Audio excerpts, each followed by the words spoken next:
Hello and welcome to this Carbon Trust event. Thank you very much for joining us at this really important point. My name is Chris Stark. I'm the new CEO of the Carbon Trust, based here in the UK. I'm very, very proud to take on this role and to lead this organisation. We're a global non-profit organisation. We advise governments and businesses on tackling climate change and accelerating progress to net zero. I am personally very, very tied to this mission. I've spent the last 6 years here in the UK as the UK's Chief Climate Advisor, and my work in the UK led the UK to become the very first country in the world to put net zero into law. Very proud of that record, and I'm even more proud of what's happened since, as net zero has taken hold as a global goal, and we've built more and more realistic pathways to its achievement as quickly as possible, and certainly by the middle of this century. But net zero is only meaningful if it's achieved at global level. So the appeal for me in joining the Carbon Trust is that we can have a global discussion about how to hit net zero. Net zero carbon dioxide is just the point when temperatures will stop rising when it's achieved at the global level. It's a scientific imperative that we reach that. But also, increasingly, I think this is a goal that positively is shaping economies around the world. As we decarbonise and as the pace of decarbonisation increases, we're going to see more and more of the cost reduction in the key technologies that take us to net zero. We're going to see the most competitive economies really embracing cheap renewable energy, harnessing that to power new industries, new transportation systems, new ways of heating and cooling buildings, new industries across the piece that are fit for net zero. These are, I think, unstoppable global trends now. And I believe that decarbonisation will increasingly be tied to improved economic performance in the round, and of course the development of those key industries and jobs in those areas that we need them for the net zero economy throughout the world. And that's why this event is so important. So Southeast Asia is absolutely at the heart of the transition. And in particular, I see Singapore, Malaysia, really at the heart of a new trend for new reporting standards for climate that are going to drive finance to where we need it to make this transition happen as quickly as possible. Here in the UK, I've led the work recently to develop a new transition plan standard that is on its way to becoming an embraced international standard. The Transition Plan Task Force is a really important new step that the UK has taken towards mandatory reporting of transition plans. It has been adopted. It will soon be mandatory. We've worked with the ISSB to make that happen. Let me talk about 4 key trends that I think will really matter and hopefully shape the day that you have ahead of you. Firstly, fast-growing emissions. Let's deal with the problem. Rapid industrialization, we're seeing urbanization, continued, sadly, dependence on fossil fuels are driving Southeast Asia's emissions in the wrong direction at the moment. We've seen a recent report from the International Energy Agency just in the last year, which projects that Southeast Asia energy demand will nearly triple by 2050.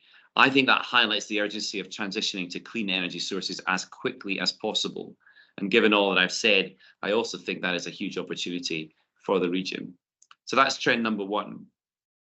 Trend number 2 is about climate change itself. The climate change impacts that we are now seeing are sadly with us. They are entirely in line with what's been predicted by the scientists over the last few years. Rising sea levels, extreme weather events, and disruptions, crucially, to agricultural and food security and supply chains. They are threatening the region now, and particularly a region that is, I'm afraid, highly vulnerable to climate change itself. Rapid decarbonisation is part of the answer here. Rapid decarbonisation is essential to build resilience, of course, and to mitigate those risks. We also need to think about tackling climate change itself and preparing for that and adapting for the changes before they come. The World Bank estimates that climate change could push an additional millions of people in Southeast Asia into poverty by 2030 without significant mitigation efforts. We in the Carbon Trust are keen to help make sure that we tackle that with the effort that it deserves. Number 3 is the economic growth opportunity. I've already talked about this, but this is absolutely at the heart of what I would like to see Carbon Trust help advise you on. Embracing clean energy is a huge opportunity for economic development.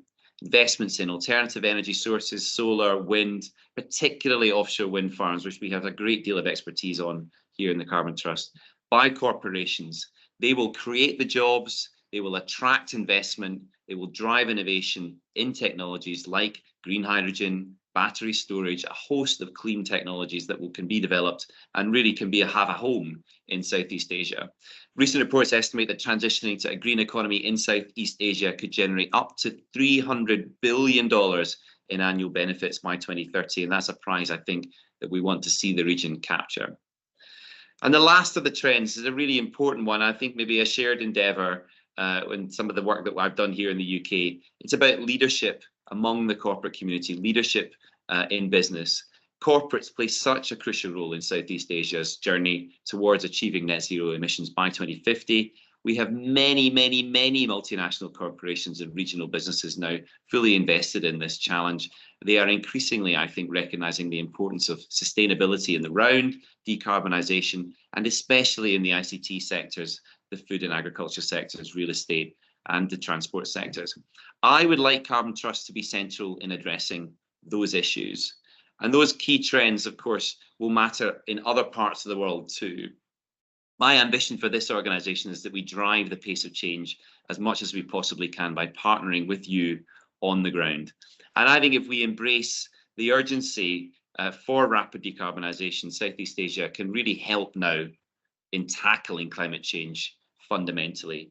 And of course, more fundamental even than that, we can help unlock rapid economic growth, which that region, of course, would love to see, solidify that position of Southeast Asia as a responsible global player.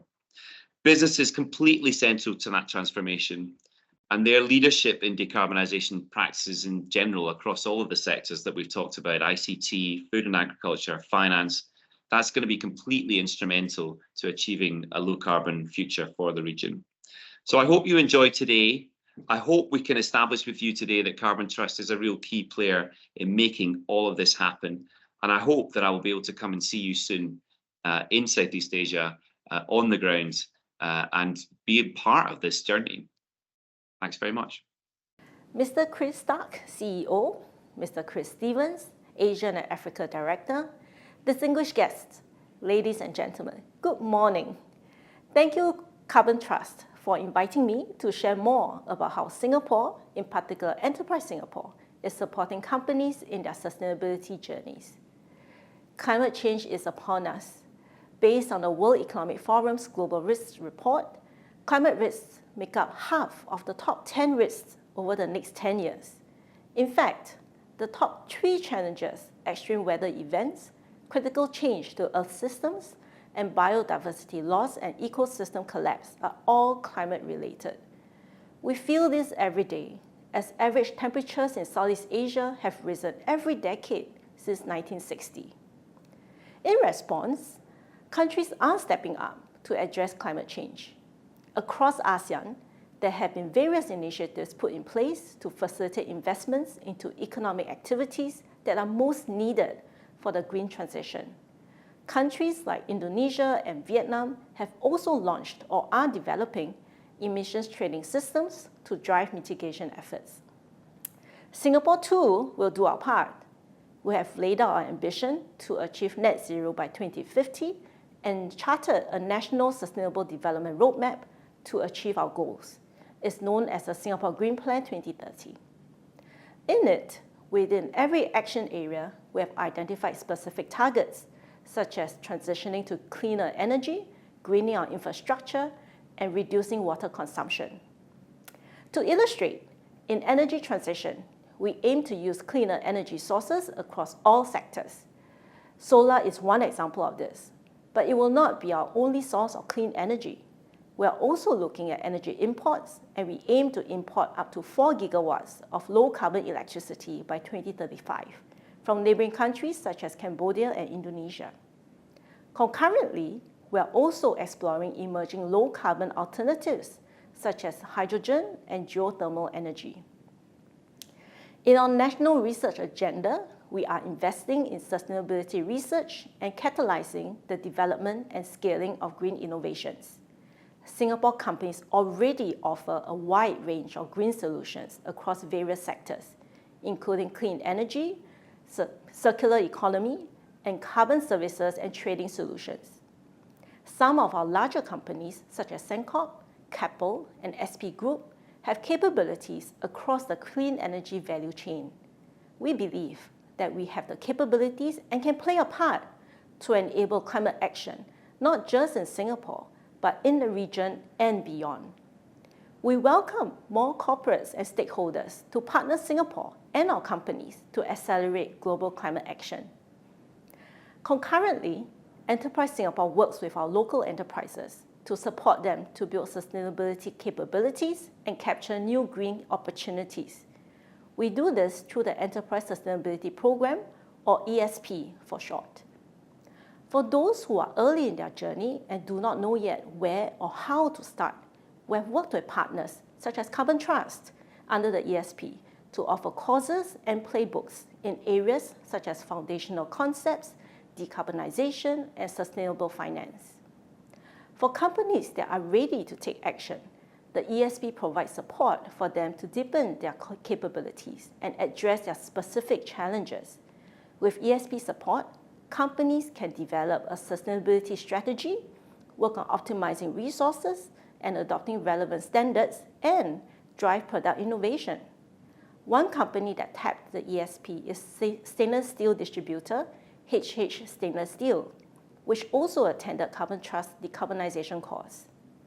They are currently being supported by Enterprise Singapore to measure their carbon footprint, set targets, and develop an emissions reduction roadmap. With this, HH Stainless Steel aims to transition about 20% of their products to a greener offering in the coming years. For large companies that now face increasing demand for climate-related disclosures, we are rolling out a sustainability reporting grant to help them meet the upcoming sustainability reporting requirements. We anticipate that SMEs may also face increasing pressure from investors and customers to embark on sustainability reporting, even though it's currently not mandatory for SMEs to do so. Hence, we also plan to partner service providers to help SMEs develop their first sustainability reports. Enterprise Singapore, as you can tell, collaborates with a wide range of partners, such as the trade associations and chambers, industry corporates, research institutes, and NGOs to foster a vibrant sustainability ecosystem. We believe that large corporates, in particular, can play an important role. Many are trying to tackle their Scope 3 emissions to green their supply chain, and they are in a position to influence and level up their supplier sustainability capabilities. Take the example of CDL, which is a real estate company that recently launched a SME Supplier Queen Bee program with support from Enterprise Singapore. The program aims to empower 100 of CDL's SME suppliers to embark on their own decarbonization journey in areas such as measuring carbon emissions, developing tailored decarbonization roadmaps, and implementing greenhouse gas reduction targets. Similarly, another company that's taking steps to green their supply chain is SETS. They organize capability building workshops and guide their suppliers to understand and track their emissions and to obtain an ESG rating. We want to build more of such partnerships with like-minded corporates to empower local SME suppliers to start their decarbonization journeys. To conclude, sustainability is here and now, and it is our shared future. It is critical for companies to respond to the call for sustainability to remain competitive and seize growth opportunities. Large corporates in particular should actively engage their supply chain to do so, and Enterprise Singapore and our partners are here to help. Finally, thank you again to Carbon Trust for inviting me to speak. I wish all of you a good day ahead. Good day, everyone. I'm very pleased to be here. I wanted to share some thoughts on the climate emergency, mitigation, and adaptation which is needed. The climate emergency has made clear that owners of businesses have and are able to embark on ventures without assuming all the risks or the full responsibilities for liabilities and contingencies which might arise. The examples of market failures and misalignment of interests are evident in the climate crisis, universally acknowledged as an existential crisis, where the polluter profits and all of society bears the costs and burden of this pollution and environmental destruction. Specifically, 57 oil, gas, coal, cement producers are directly linked to 80% of the world's global fossil CO2 emissions. And this is happening against a backdrop of deepening inequalities. So we have come a long way from Friedman's concept of stakeholder capitalism, most popularized in 1970, to what is generally now recognized as stakeholder capitalism, where it is clear that businesses operate under license from society. And the corresponding side of this license to operate is increased climate litigation by communities who live across the world from you, in countries who claim you are infringing their human rights by virtue of being, say, an oil company, as in the Philippines human rights case, by elderly women who have a right to a safe, healthy, sustainable environment, as in Switzerland, and in an important ruling which could energize climate litigation in India and the Commonwealth, the Supreme Court have declared that people have a fundamental right to be free from the adverse impacts of the climate crisis, and that this right flowed naturally from the right to life and the right to equality, which is guaranteed in the Constitution. So it is clear we live in a time of macro poly crisis, of interconnected challenges, and the climate emergency is an intrinsic part of this. The global risk profile is increasing significantly. Not just the cost of action is increasing, but the cost of inaction is also increasing. And inaction is not conceivable when we consider the loss of economic prosperity, lives, health. It is simply a no-regret decision investing in mitigation and adaptation. So we know that global risk profiles are changing far more rapidly than we understand. For example, IPCC targets refer to warming by the end of the century and hence call for net zero by 2050, but we know that we are already at 1.5 degrees of warming now. It is clear that national climate action plans are insufficient to limit temperature rise, and the market is unambiguous of the gap between need and sufficiency for climate financing. Interestingly, some of the changes up to 2030 are unavoidable and irreversible. They are already baked in by cumulative emissions. There is more certainty about these climate assumptions than there is about interest rates, inflation, exchange rates, AI, and so on and so forth. And yet, we don't have the data sets to make informed decisions, nor do we have clear policy outlines, nor do we have, for sure, the assurance of capacity and capabilities. And risk profiles are also increasing for private sector. If you don't have a net zero target, you are not a credible company today.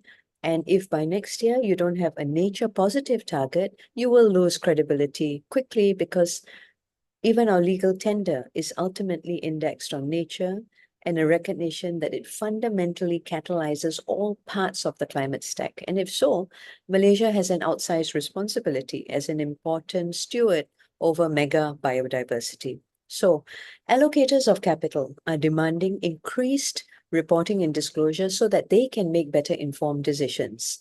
They can allocate risks commensurate with rewards, and this sharpened accountability is the dual edge of the sword, the first step of climate litigation. Especially as we know that frameworks can lead to compliance thinking, resulting in wrong outcomes where we are simply reallocating accountants to manage reporting instead of striving to embed sustainability into the DNA of the business. Pricing a negative externality. To increase congruence, we need to establish the true cost of energy with no subsidy and with externalities priced in. Otherwise, you're going to be sending out mixed signals, which markets pick up immediately. Only then can we catalyze the resources, the solutions which are needed, and make it bankable. So the foundation of carbon pricing principles is really to enhance the ability of countries to support sustainable development and a smooth transition. So if we look at it from push and pull aspects, you want to pull carbon out of many aspects of lives by putting a cost in it, by reducing distortions which are not market friendly. And you want to push in technologies with seed funding, whether for a long-term horizon or wanting to achieve scale via government procurement. So the theory is that carbon tax revenue will be channeled back to assisting businesses and households and, of course, the conservation of land. And in developing carbon markets, we are seeing that the climate crisis is not just a classic market failure, but that traditional markets also have not enabled carbon markets. If it's fully transparent, buyers will be able to distinguish between products and co-benefits, but carbon markets are actually finding it hard to allocate the nature, community attribute to carbon price, and therefore it's not fungible. And as we refine the structure, the construct of where it lives in the value chain, improve on governance to have make sure there's more predictability, sophistication, transparency, we know assurance will be required. Multiple actors will be required with registries, counterparties, legal infrastructure in place, and sophisticated buyers are already at the table and really moving the market. Carbon markets as a new asset class is inevitable and very attractive. However, despite best efforts by many well-meaning professionals, it's still in a high flux situation. So in conclusion, I want to remind that governments are responsible for ensuring collective accountability. And as a small, open trading economy, targets and goals for us have been socialized and even imposed by trading partners. But what are the incentives, rewards, enforceability if a country or industry sector or a company cannot deliver? Because if there are no consequences, we will not have granular pathways to precisely track the impact of emissions or biodiversity. We need specific, actionable, granular plans. And finally, once we genuinely recognize that the whole of economy transition is needed, a transition in the built environment, a transition in agriculture, energy transition, of course, then public policy also needs to step up to price in the costs of consultative mechanisms, not just with workers, it could be landowners or potentially equity partners. And this is an opportunity to generate community wealth, not just community resilience. And so we should look to establish trusted partnerships within the community and at the heart of economic planning. Else, of course, complications might arise. It might delay project execution, but also you will have suboptimal capacity to respond to the crisis that will arise. Thank you so much to Carbon Trust for allowing me to share my views. Thank you.